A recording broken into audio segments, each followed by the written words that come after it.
Hello! Welcome back again to Talyer AI. This is G. Gusto ko lang magkwento na yesterday I was invited to become one of the judges for the Regional Science and Technology Fair for the National Capital Region for Metro Manila, no?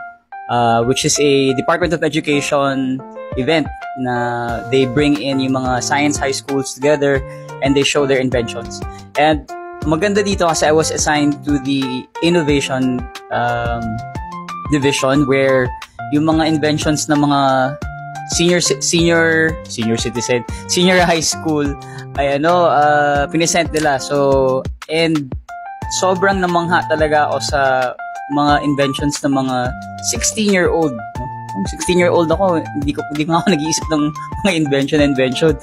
Gusto ko lang tumakas ng bahay. Pero these kids created so many amazing things. Like, isa sa mga sa kanila, yung ginawa niya is yung to help the blind.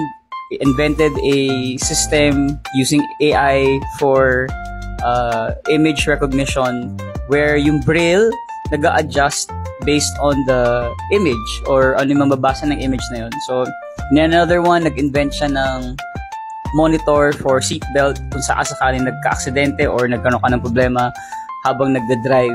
It sends a SOS or emergency call kagad at may GPS, may location tracker kung saan yung aksidente, no?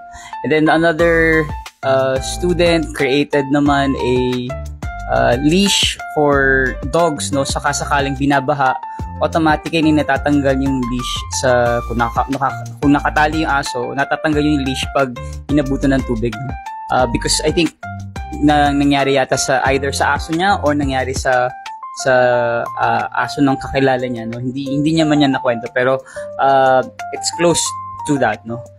Yun lang, gusto ko lang makwento because many of these kids invented so many things. 16 years old, hindi lang sila, no? There were hundreds of them who created all different kinds of inventions. So nakakatuwa lang at nakaka-inspire lang isipin na madaming mga kabataan ngayon, or at least on the science high school, have been inventing these things, no?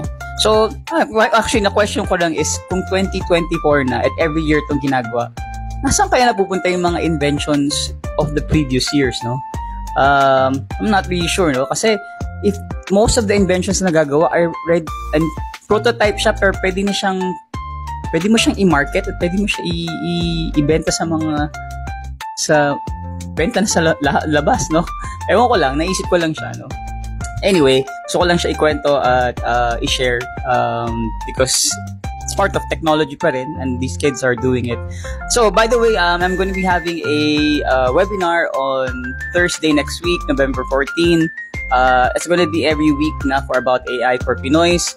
So if you guys are interested, just DM me or message me and I can send you the link where to register. So yun lang. So thank you very much for listening and see you again tomorrow. Bye!